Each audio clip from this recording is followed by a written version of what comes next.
Here's a brief app overview for the EverLights 2.0 app. I'm going to show you the basic functions of the app. So we'll start out with the sequence builder, which is what you will use anytime you want to design a sequence of lights.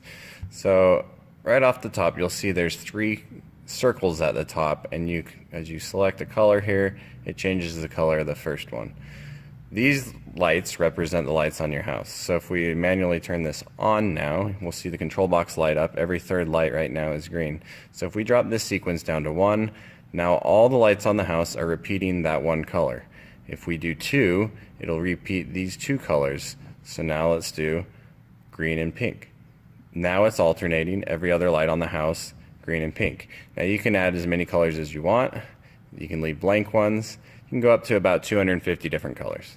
As you add more, this will slide one way or the other. Or you can manually type in a number. If we want to drop it back down to 1, we're back to 1. Also here you'll see the brightness. So if you wanted to do green and pink, but you wanted pink to be half brightness, you can adjust the brightness of a single light with this slider here. This tab is a copy tab, so say we love this green and we want to add it to another light. Well, actually now it's pink, so it selects whatever has been selected last. So if you wanted to copy the pink there, do it that way. Otherwise, select the green, go back to the light you want it to be, it'll copy that color. This star is to add something to favorites. So if I love that color, that green color, I just tap that star and it goes to favorites. Here's my favorites tab right here. You can see I've got a few different colors that I've really liked and I saved there for easy access later. Another way to choose colors is with the Rgb sliders. Now for these, you can just dial in to exactly the color you want, a little easier than playing with the color wheel. So that's just another way to select colors. If you want white, it's full brightness on all 3.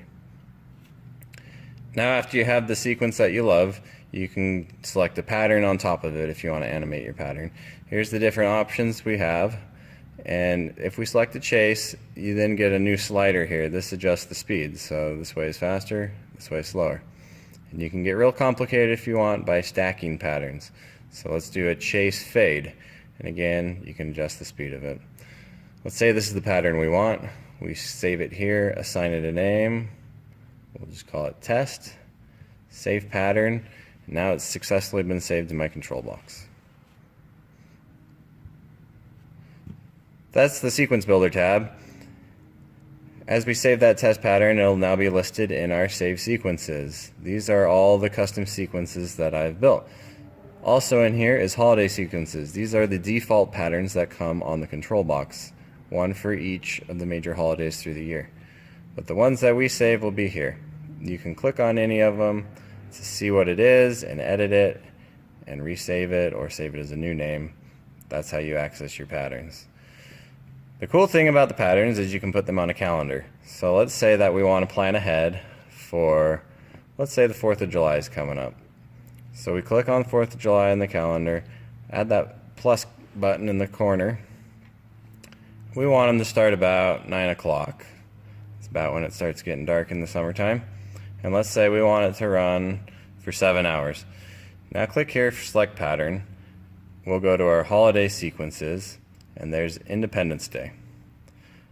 What's really cool is you can do more than one pattern. So let's say add a pattern, and I've also built one, 4th of July. This duration is how long that sequence, the Independence Day sequence, will run for before the 4th of July sequence. So we can adjust these if we want, increase them or decrease them.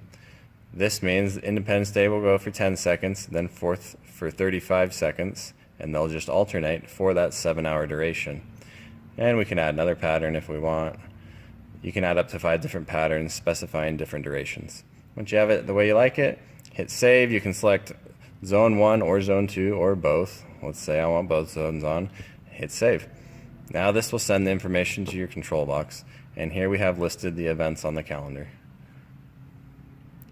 Back to the main menu, the only other option is settings.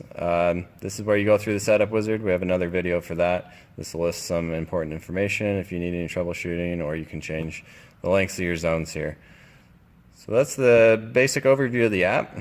Go for it. Have fun.